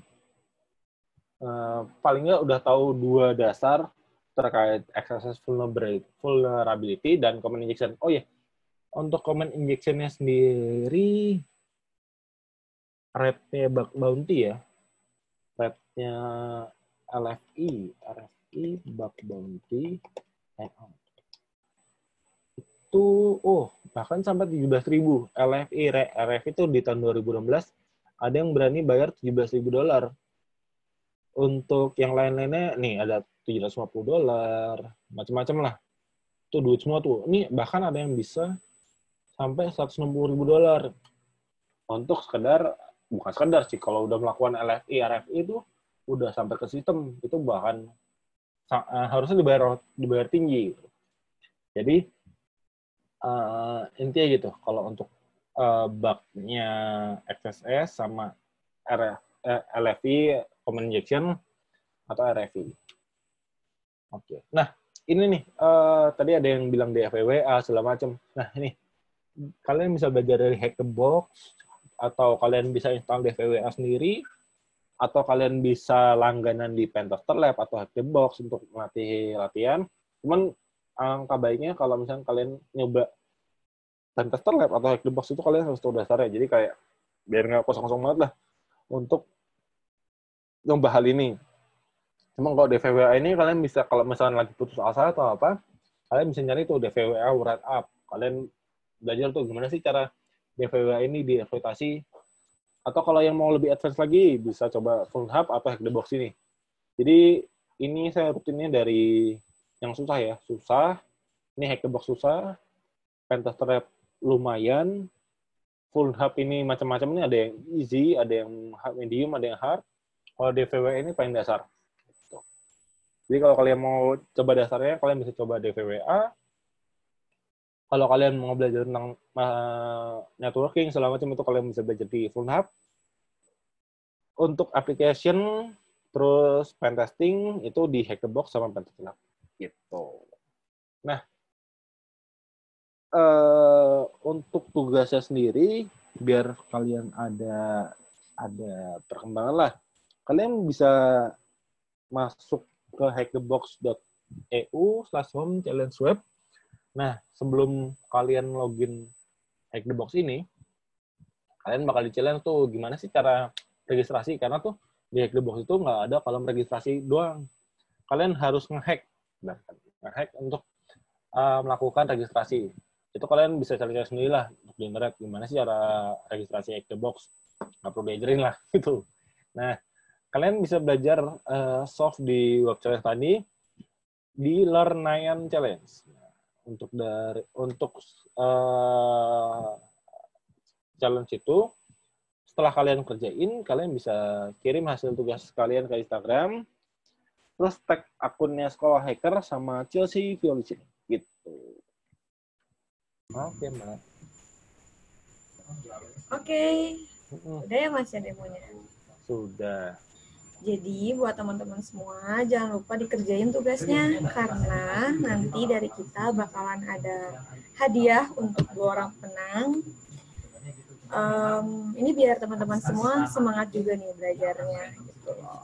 Nah, hadiahnya itu dengan hasil pengerjaan dan caption paling menarik dapat pulsa 50.000 ditambah di repost akun di Sekolah Hacker ditambah potongan harga 1 bulan Sekolah Hacker. Ini cuma untuk 2 orang pemenang. Jadi buat teman-teman semua silakan dicatat tugasnya dan jangan lupa dikerjain. Untuk maksimal pengerjaannya saya kasih waktu 5 hari kali ya, 5 hari. Secepatnya itu lebih bagus. Jadi kita bisa langsung seleksi aja gitu siapa yang bakal jadi pemenangnya. Terus jangan lupa juga di tag kirim hasil dari tugas ke Instagram dan tag ke akun @sekolahhacker dan Chelsea Violation ya. Di captionnya gitu, di tag terus di mention juga di captionnya. Gitu. Oke teman-teman, semangat ya. Oke, sekarang kita langsung masuk ke sesi pertanyaan kali ya Mas ya. Kayaknya nih dari teman-teman semua udah banyak banget yang mau nanya. Sampai pertanyaannya ada 30 pertanyaan. Oke, saya coba jawab ya. Nah, untuk aplikasinya itu premium apa enggak? Ada yang gratisnya. Jadi kalian nggak usah takut untuk nggak bisa belajar. Itu ada Birthday Community, terus untuk efektivitas dan efisiensi skill dan waktu, juga biaya itu bagus mana ya antara kuliah dengan kursus. Kalau di kuliah, jujur ya, saya juga kuliah di cybersecurity di BINUS, itu dasar tok gitu. Kalian kalau emang nggak ada budget untuk kuliah, kalian mending kursus. Tapi ingat, kursusnya jangan asal-asal gitu. Pilih kursus yang emang narasumbernya itu atau tutor itu yang emang benar-benar paham di bidangnya, entah konsultan atau entah dari startup. Itu kalian bisa jadi acuan gitu. Oke, terus kalau misalkan laptop saya spek RAM 4 GB, install VirtualBox karena speknya rendah terus. Kalau spek RAM 4 GB cukup lah. Nggak usah VirtualBox. Kalian install Linux doang juga bisa. Cuman ya kalian nggak bisa Windows, nggak bisa game. 4 GB cukup kok. Aplikasi tadi juga cukup. Kalian fokus ke website application aja, nggak usah pakai Linux juga nggak masalah. Website itu cukup kok. Terus Kak, masuk Dana Security Engineer itu di tes basic programming atau di tes skill seperti saya lebih di tes skillnya, pentestnya. Jadi saya dikasih soal, nah, cuma kalau programming malah saya nggak dapat. Karena day to day saya lebih ke arah pentester, bukan ke programmer. Kalau bagi pemula yang masih kosong, sebaiknya pilih tim yang mana, Pak? Wah, itu red or blue itu lebih ke arah kiblat kalian. Kalau saya nggak nentuin kiblat kalian kemana. Jadi itu kiblat orang masing-masing. Mau red atau blue ya, itu It's pilihan kalian. 21:15. Kak, hacker itu teknikal atau seni ya? Yang pasti nggak monoton kan ya, terus ulang. R&D biar nggak jalanin tempat, kalian harus ada teman untuk sharing. Kalau nggak ada teman, kalian bingung. Kalian nggak ada tolak ukurnya. Kalau kalian belajar sendiri, kalian nggak ada teman, kalian nggak ada tolak ukurnya. Mau belajar dari mana gitu. Oke, terus kalau berkembang dinamik, iya pasti dinamik. Karena nggak mungkin sistem tuh diem gitu doang. Mesti ada itunya. Jadi hacker, teknikal atau seni, itu biarkan ya dua-duanya. Seni yang teknikal ya. Ini Terus ada kalau pertanyaan dari yang mana, Mbak? Belum selesai yang jawabnya. Yang mana, Mbak? Boleh. Ini ada dari Mas Khairul, apakah yang belum mengerti programming bisa menjadi cyber security atau harus belajar programming dulu supaya bisa menjadi cyber security? Kalau boleh jujur ya, saya tuh programming bodoh sih. Saya nggak tahu cara fungsi saya fungsi C++ bekerja, efisiensi si bahasa C itu sangat efisien atau enggak, itu saya nggak tahu. Kalau normalnya paling nggak kamu baca-baca tentang script Python atau apa, kalian baca-baca lah teknik-teknik untuk pen testing, itu sangat cukup kok, dibandingkan kalau kalian mau mulai dari awal coding itu, ya kalian bisa belajar scripting lah, itu lebih ringan dibandingkan belajar scripting lebih ringan dibandingkan kalian belajar programming. Intinya rasa penasaran ingin belajarnya harus tinggi ya Mas ya? Iya, betul. Kalau nggak penasaran susah. Oke, saya punya skill dikit bagian ilustrasi perangkat lunak, Mas. Apakah? Perangkat lunak kalau kalian belajar tentang dari Mas Ezi ini, kalau misalkan kalian belajar tentang pembuatan flow aplikasi, logika aplikasi, kalian itu ada kesamaan dengan cybersecurity. Itu lebih ke arah berarti red team-nya ya. Kalian eksploitasi gimana si sistem itu bekerja. Terus tadi dari Burpsuite di Linux sudah ada kan, Bang? Udah, cuman nggak ada GUI-nya. Kayaknya lebih mending di Windows, lebih stabil. Kalau saya di Linux malah lemot. Terus kalau untuk forum untuk belajar cybersecurity, forumnya sekarang udah pada mati. Sayang kalau belajar sana. Terus kalau OS virtual machine untuk di pentest atau diserang, contohnya apa? OS virtual machine, kalian bisa download di Full Hub tadi. Full Hub itu konsepnya virtual machine, jadi kalian bisa ngetes di situ. Terus saya nggak ada basic programming, bisa nggak ya? Tadi saya nggak ada basic programming, cuman saya ingin tahu. Terus Wilbert ini, saya sekarang kuliah di BINUS online, tapi nggak ada cybersecurity-nya. Iya, nggak ada, karena tenaganya nggak ada. Saya disuruh ngajar saya juga malas. Jadi cybersecurity kalau nggak salah di BINUS itu masih untuk yang tatap muka, untuk yang online-nya nggak ada. Kalau mau online ya belajar di sekolah hacker aja, gitu. Terus contoh tugasnya harus gimana ya? Contoh tugasnya gimana ya? Ya kalian kerjakan. Kalian registrasi dulu hack the box, terus kalian plototin dulu tuh. Oh, ini soalnya apa sih? Kalau nggak ada, ya kalian bisa cari-cari tuh. Oh, contohnya tuh gimana sih? Berat apa gimana sih? Ya kalian cari situ. Nggak perlu diajarin banget lah. Itulah. Terus tadi hacker itu seni udah. Cara mengetahui kelemahan OS itu macam-macam. Kalian bisa baca namanya CVE. Common Vulnerability, nya saya lupa. CVE pokoknya. Saya lupa. Iya. Kalian bisa lihat di situ.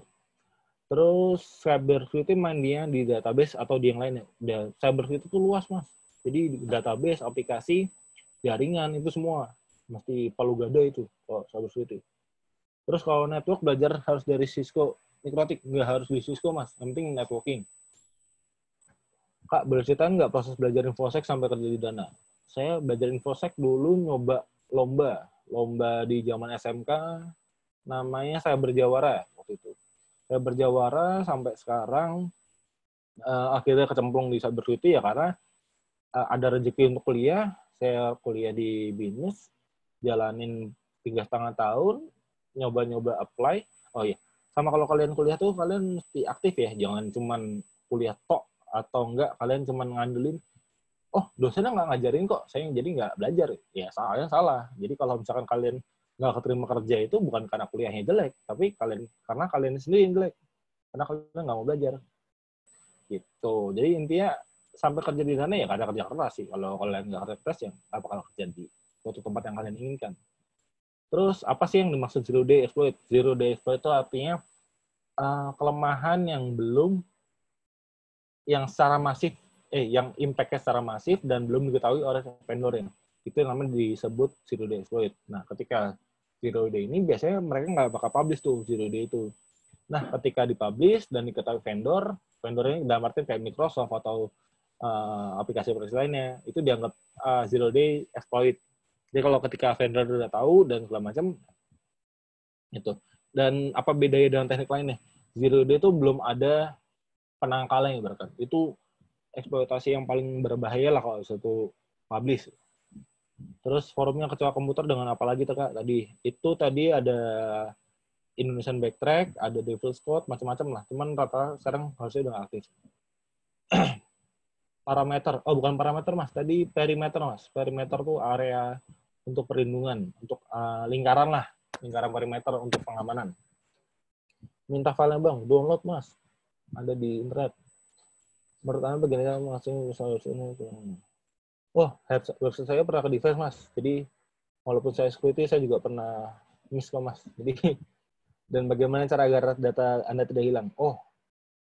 Agar data tidak hilang ya di backup Mas. Saya juga dulu pernah mengalami device dan saya nggak memiliki backup, ya hancur lah saya Mas. Jadi intinya Blue Team itu fungsinya untuk memastikan perimeter biar gimana device nggak terjadi, gimana kecil kemungkinan untuk hacker-hacker itu masuk lah. Tuh. Kalau contohnya dana terhack, apakah saya berarti dengan sih? Pasti. Kalau KPI Mas, bonus nggak keluar Mas kalau kena kehack Mas. Kalau resource untuk belajar tentang sistem security, itu sistem security kalian bisa belajar di Hack the Box sama Full Hub.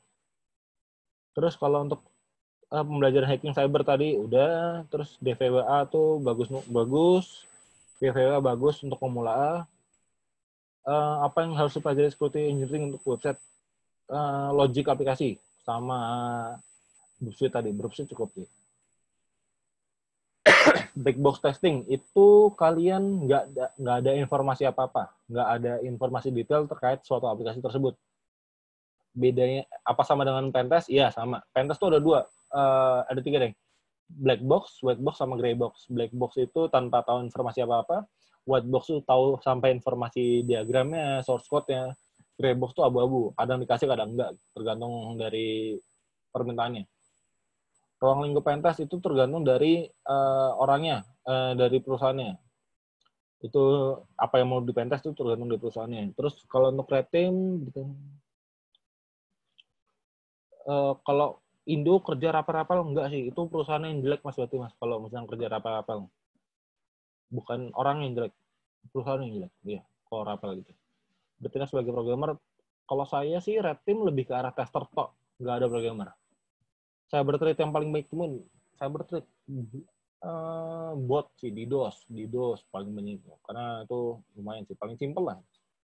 Kalau black box testing tadi udah dijelasin, cara kerja bagian red team dalam sebuah perusahaan ada kan salah satu khusus tuh paling enggak kalian mau belajar, kalian kalian masih belum tahu apa-apa, kalian kurang paham lah, itu ya nggak apa-apa. Yang penting kalian tahu konsepnya, itu tahu konsep sih paling dasarnya. Belajar harus dari mana untuk memulai dalam cybersecurity, yang tadi saya udah jelaskan. Tool, OpenVAS itu untuk network atau network. Dia cuma ngecek versioning doang sih, nggak sampai detail. Kepala sekolah siapa? Nggak tahu sekolah sana. Sip. Pernah ketemu ransomware? Belum, Mas. Pendapat tentang IPv6 itu sangat bagus untuk kalian yang mau di network sih. Itu IPv6 bagus. Cybersecurity dan intelijen untuk negara, untuk mencegah kejadian penyerangan di negara. Udah lupa tuh. Terus kalau CTF perlu. Saya dulu belajarnya di CTF juga. Study case, belajar problem dari macam-macam. Tadi kayak ada front hub, segala macam, itu bisa. Beberapa lama, saya dari 2014 kayak. 2014 saya belajar. Materi bisa download di mana, ntar saya kasih ke sekolah hacker ya. kalau mau materinya. Oke. Kayaknya sudah cukup ya menjawab pertanyaannya. Ya, sudah. Oke, ini karena dari teman-teman semua banyak yang penasaran ya soal sekolah hacker dan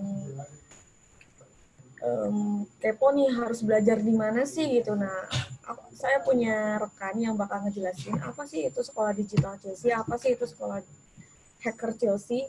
Kita langsung masuk aja ke Kak Alif.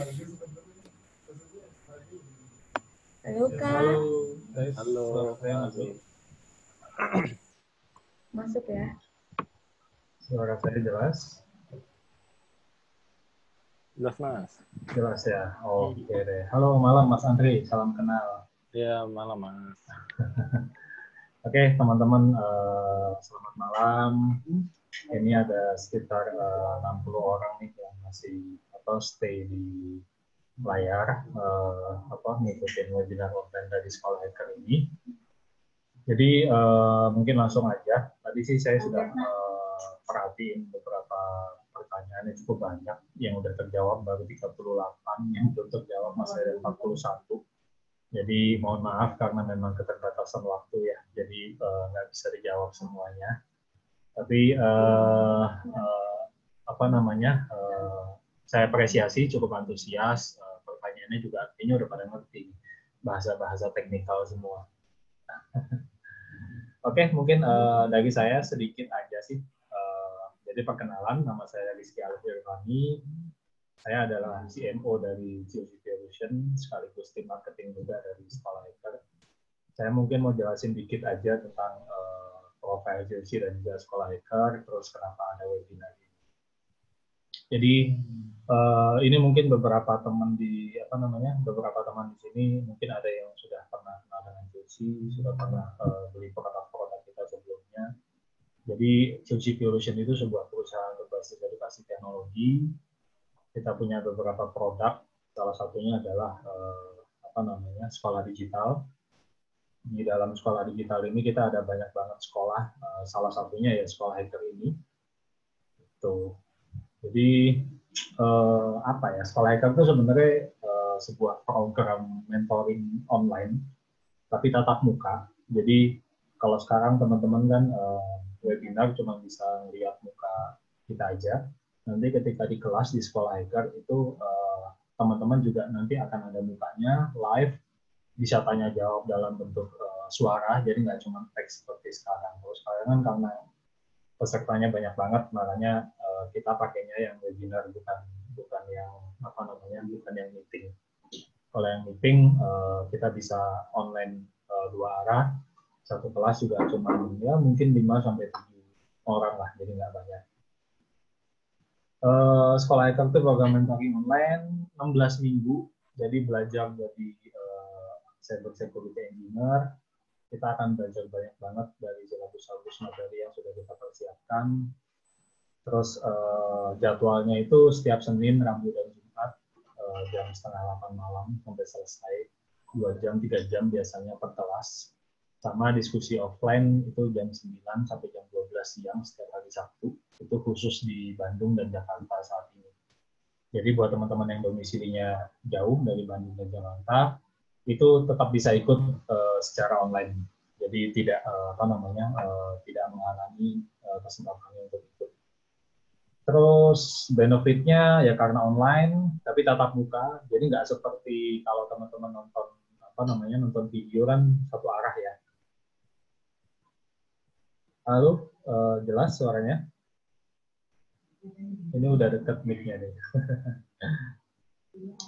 Jadi benefitnya apa aja? Yang jelas sekolahnya online tapi tatap muka, jadi bisa diskusi 2 arah, tidak seperti menonton video.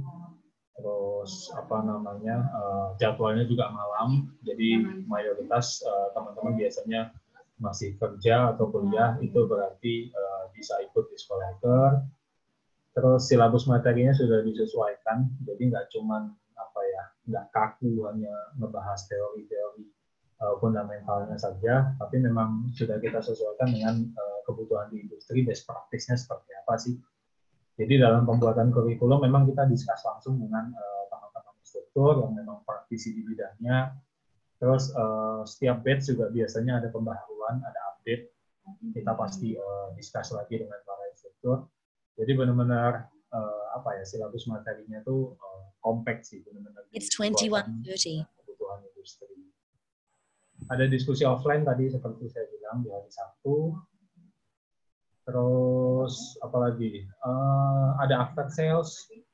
Jadi setelah lulus sekolah 16 minggu itu masih ada update-update materi, masih ada tambahan-tambahan materi soft skill seperti cara membuat CV, cara interview di perusahaan, terus misalnya kursus bahasa Inggris itu bisa juga kita adakan kalau memang dengan peserta yang request.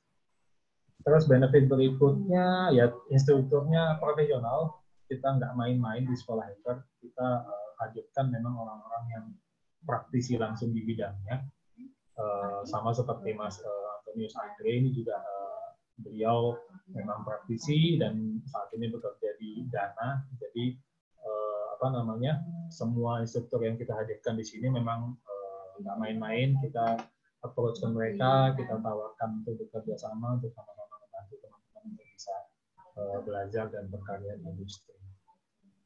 Terus ada rekaman materi, tadi kan kelasnya online tatap muka, tapi di setiap selesai sesi kelas itu ada rekaman, jadi bisa ditonton.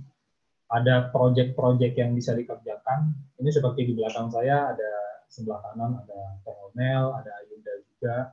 Kebetulan hari ini bersamaan dengan small project dari beberapa sekolah lain.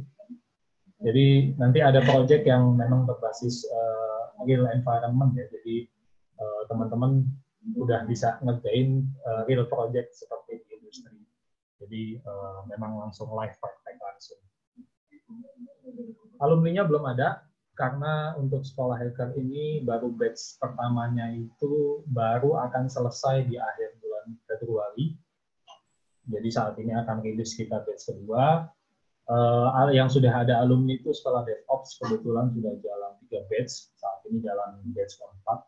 Alhamdulillah sudah ada yang kerja di beberapa startup, ada yang di Tribun News juga, terus ada di mana lagi saya nggak hafal. Tapi apa namanya, alhamdulillah sudah ada alumni untuk yang sekolah DevOps.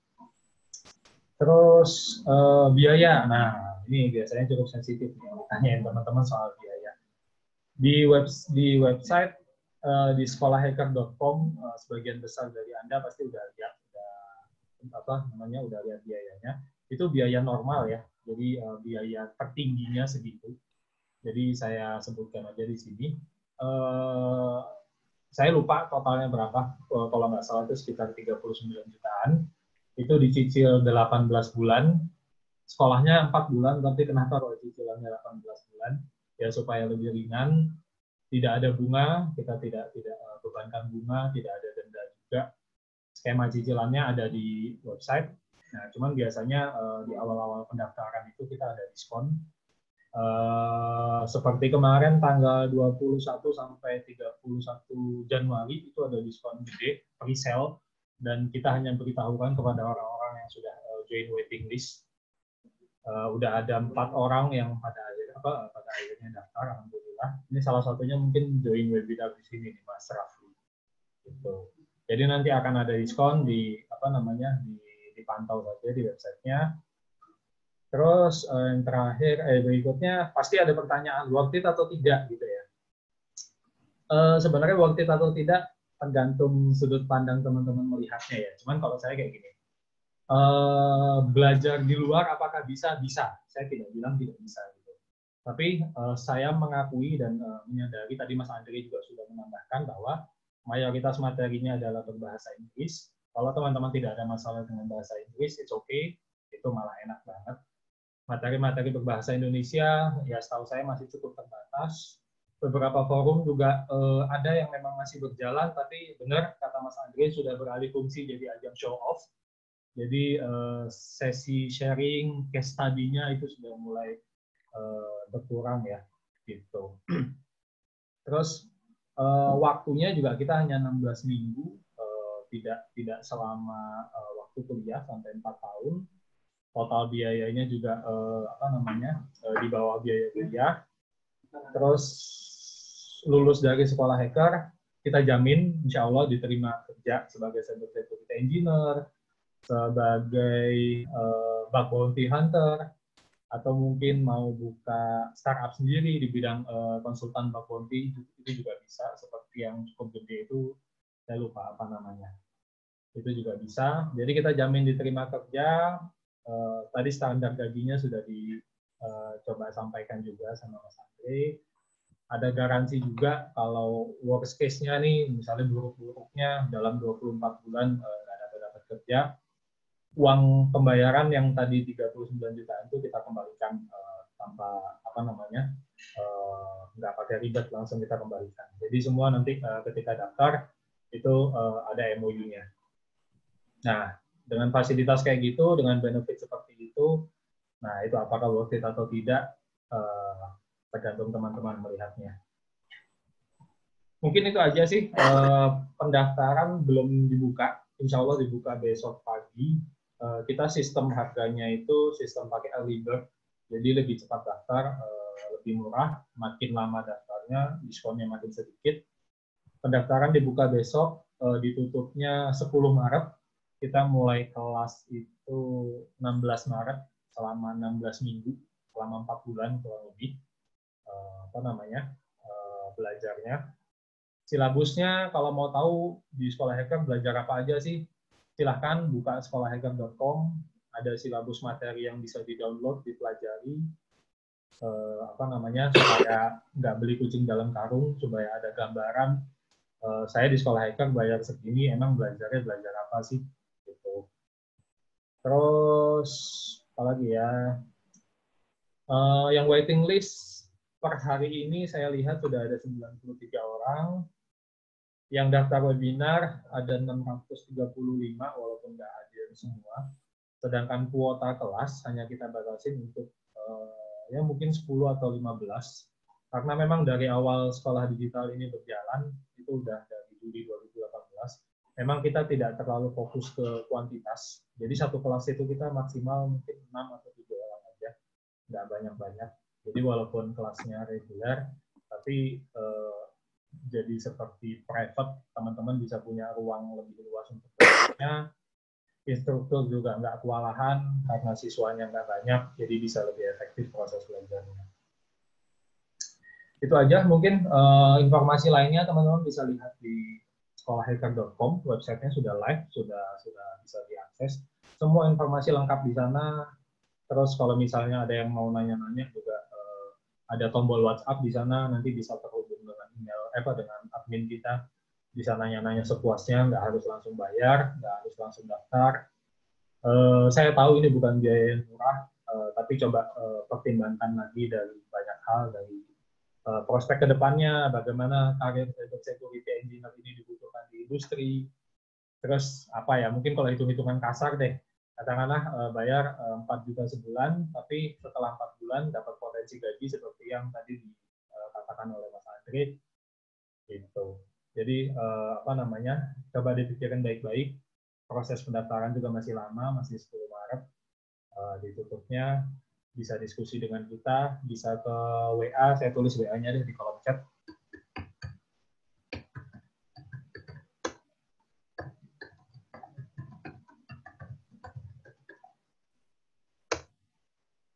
Bisa bisa ke WA atau ke email kita sangat welcome untuk berdiskusi. Jadi memang kita sediakan ruang untuk teman-teman untuk berdiskusi. Oke, mungkin itu aja terkait profil Sekolah Hacker. Ada yang mau ditanyain mungkin sebelum ditutup oleh Ayunda, karena udah malam juga nih. Mungkin teman-teman ada yang ingin bertanya? Di Q&A belum ada masuk.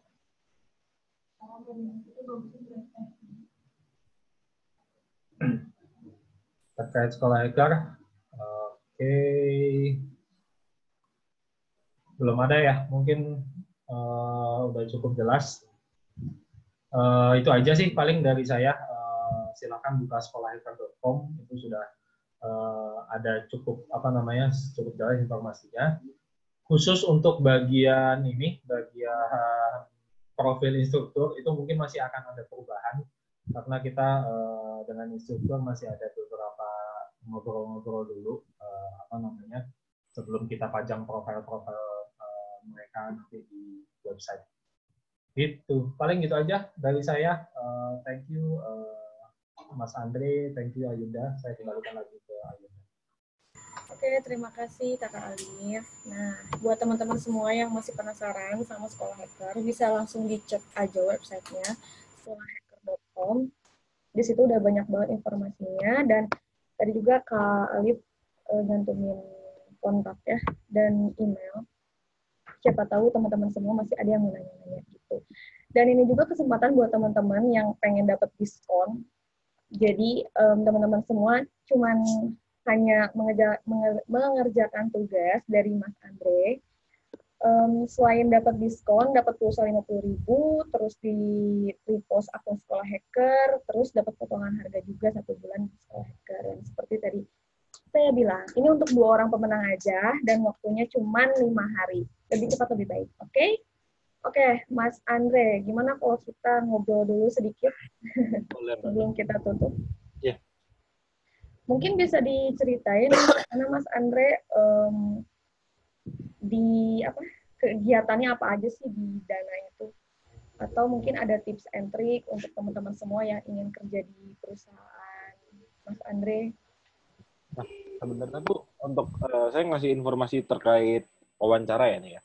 Kalau wawancara untuk junior security ya, itu lebih ke arah mereka bakal ditanyain, pernah nggak sih selama kuliah, atau misalkan kalau dia kuliah ya, kalau kuliah ditanyain, selama kuliah tuh ngapain aja sih gitu. Kayak selama kuliah tuh situ kuliah di IT, cuman misalkan daftar sebagai security. Kalian tuh belajar security itu apa aja selama kuliah gitu. Nah, itu macam-macam tuh. Kayak misalkan kalian jawabnya bisa, kalian selama kuliah mesti belajar terkait CTF. Oke, CTF itu standar lah. Terus kalau ada kompetisi, ikut-ikutin. Jadi kalau misalnya ada kalah menang, terus belakang lah. Yang penting pengalaman. Kalian pernah ngikutin pengalaman itu, ya bagus untuk cerita kalian. Ya. Terus kalau untuk misalkan kalian nggak sempat untuk melakukan lomba-lomba gitu, ya udah kalian setup environment sendiri tuh. Kalian setup dari ini slide saya tadi, yang ini kalian bisa belajar di sini. 4 situs ini udah cukup lah untuk belajar. Cuman ya kalian butuh teman untuk belajar hal itu gitu. Kalau kalian nggak ada teman, kalian belajar sendiri, nah kalian bingung tuh tolak ukur ya kalian tuh gimana sih? Apakah gue udah jago ataukah belum ya? Karena nggak ada tolak ukur ya kalau cuma belajar sendiri gitu. Jadi lebih baik kalian tuh punya teman untuk sharing. Jadi kalian tuh punya ada progres terus. Oh, si A ini belajarnya sudah sampai 70.70, sedang kalian tuh masih di 50. Berarti kalian nggak lebih baik dari yang poin 70 gitu. Jadi kalau kalian ada teman, kalian saling sharing, ya itu lebih baik gitu. Intinya tuh kalau security itu belajar, yang penting tuh baca, mau tahu, sama nggak gampang menyerah gitu. Ibaratkan kalau di saya sendiri, kalau prinsipnya adalah ketika saya dikasih kerjaan nih, pentas dong aplikasi A ini, aplikasi Dana ini. Kalau saya sampai belum nemu bug-nya, itu berarti namanya saya nggak kerja. Jadi paling nggak tuh ada saya nemu satu aja, itu saya udah kerja lah bahkan. Jadi pikiran saya tuh nggak jadi beban pikiran lah karena nggak ada temuan itu. Jadi paling nggak kalau saya kerja tuh mesti ada ada satu temuan. Bahkan teman saya tuh sempat bilang, jadi kalau misalkan, lah Andre, bukannya bagus ya nggak ada temuan, malah kelihatannya, wah ini saya bodoh atau gimana gitu kan. Jadi kayak saya mesti nemuin hal yang di pekerjaan yang saya harus temukan terus di aplikasi itu. Gitu. Oke. Berarti perbanyak juga portofolio ya Mas ya, itu perlu banget. Balik lagi sih ya Mas ke pengalaman dan rasa ingin taunya tuh harus dalam gitu. Oke, mungkin ada yang mau disampaikan Mas untuk teman-teman semua di sini yang sudah mengikuti webinar online? Oh ya, ini mau ngasih tau pesan yang tadi itu hack the box. Hack the box tuh bukannya register yang nggak bisa, Mas. Itu emang ibaratkan tadi saya udah bilang, Mas tuh mesti nge-hack dulu untuk registernya. Kalau Masnya bisa baca di internet cara registrasi hack the box. Gitu, Mas. Jadi bukannya nggak bisa ya. Itu sebenarnya bisa, cuman emang ada metode khususnya, Mas. Gitu. Oke. Kayaknya sudah malam juga ya. Dan udah cukup ya, Mas ya? Iya. Atau mau ada yang disampaikan nih buat teman-teman? Mungkin tipsnya apa, terus motivasinya apa untuk terus semangat belajar. Dan jangan menyerah untuk belajar soal per-IT-an ini. Waduh, kalau tips susah juga sih, Mbak. Oh. Sorry. Kalau misalnya kalian bingung cara registrasinya, kalian bisa registrasi Hack the Box ya tadi. Karena kalau saya lihat kayak pada pusing untuk registrasi.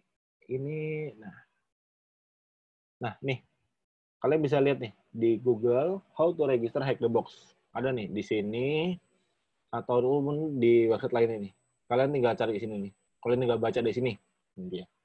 Itu saya juga ngetes kalian gimana sih cara problem solving kalian. Kalau misalkan kalian kok nggak bisa sih hack the box kok nggak bisa, bukannya nggak bisa, Mas. Kalau saya ngasih soal tuh pasti bisa. Gitu, Mas. Oke. Mas Andre, terima kasih banyak atas waktunya. Sama-sama, Mbak. Terima kasih juga buat teman-teman semua yang udah menyempatkan waktunya untuk hadir di webinar online ini. Mudah-mudahan ilmunya bermanfaat ya, Mas ya. Ya, mudah-mudahan juga Mas Andre ilmunya selalu bisa di-sharing buat teman-teman semua yang membutuhkan, karena ilmu itu harus dikasih sebanyak-banyaknya ya. Iya. Oke, kayaknya udah cukup ya, Mas ya? Ya. Udah nggak ada lagi yang disampaikan? Sudah, Mbak.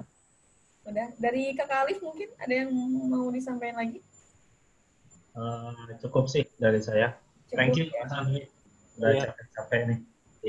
Sama-sama, Mas. Ya, oke. Sekian aja dari saya. Mungkin maaf kalau ada salah-salah kata atau mungkin ada kalimat yang menyinggung. Saya perwakilan dari Sekolah Digital meminta maaf yang sebesar-besarnya. Terima kasih sekali lagi buat teman-teman semua yang sudah hadir. Sekali lagi terima kasih Mas Andre, sehat selalu.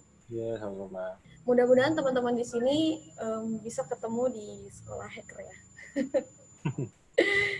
Jangan lupa cek terus sekolahhacker.com dan jangan lupa juga kerjain tugasnya karena di situ akan ada diskon untuk 1 bulan.